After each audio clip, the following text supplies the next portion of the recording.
Hey there and welcome. Today, we're diving into a really wild story from the world of college football that, believe it or not, turned into this massive legal showdown. It's a story about a fired coach, a very strange contract, and a multi-million-dollar fight over the meaning of just one single word. All right, let's get into it.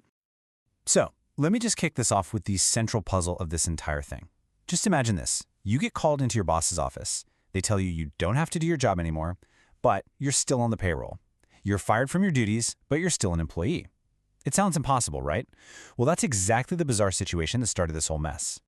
So let me introduce you to Franklin Pepper Rodgers. He was a head football coach for Georgia Tech.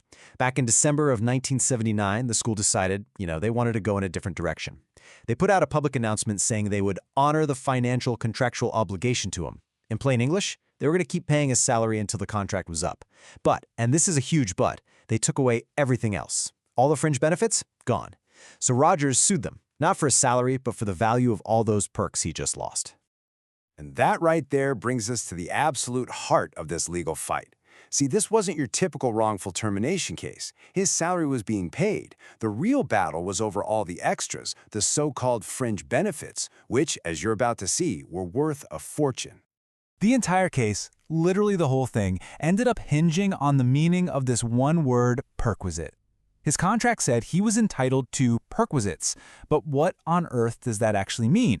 Well, the court had to go look it up, and they found this definition. It's profits or privileges that come with the job beyond your normal salary. And that definition, that became the legal battlefield. So you had two totally different ways of looking at this. On one side, you have Georgia Tech. They argued that these perks, we're talking cars, tickets, expense accounts, they were just tools to help him do his job as a coach. So if he's not coaching anymore, well, he doesn't need the tools, right? But Rodgers' side, they argued that no, these things were a core part of his total compensation package, something promised to him in the contract, no matter what his day-to-day duties were. So, with both sides dug in, Rodgers' lawyers came to court with a two-pronged attack. They had two completely different legal theories for why he was owed all this money. But, as we're about to see, the court pretty quickly focused on just one of them. Okay, so here were his two big claims. First, he claimed the school had appropriated a property right.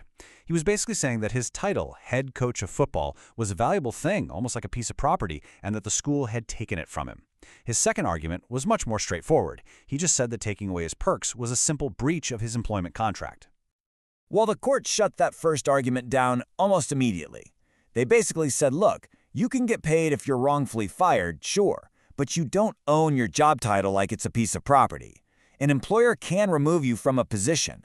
So that whole argument was out, and that left just one single question on the table. Did taking away his perks violate the written contract? And this is where things get really interesting. The court now had to roll up its sleeves and go through this long list of 29 different perks that Rodgers claimed he was owed. They'd go one by one and decide, was this part of his pay or was it just a business expense? You can really see the court's thinking when you look at the examples. Take the salary for his secretary. That was denied. The court said, hey, he's not coaching. He doesn't need a secretary for work anymore. Simple. But the use of a brand new Cadillac every single year, the court said, well, a jury might see that as part of his compensation package, so that one could go to trial. Then you have stuff like financial gifts from alumni. The court said no to those, ruling they were just too speculative. You can't sue for money you were just hoping someone might give you.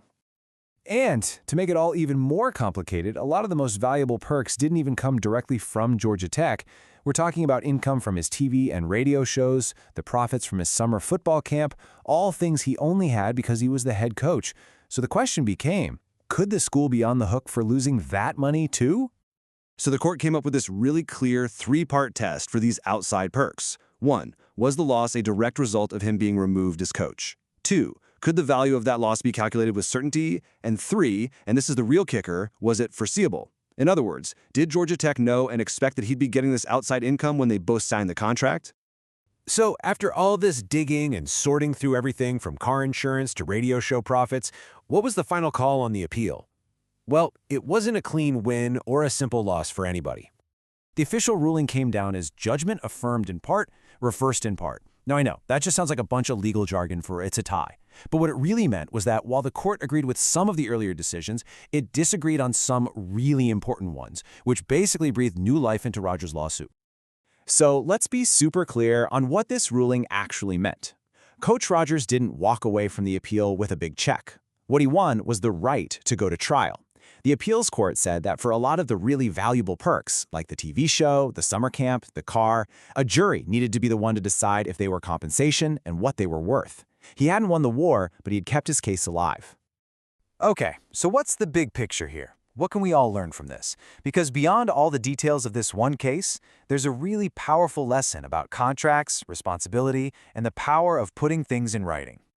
This quote from the court's decision is the key to the whole thing.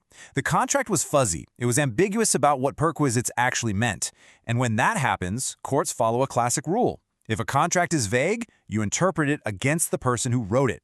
Since Georgia Tech was the one who drafted the contract, their own vague language ended up working against them.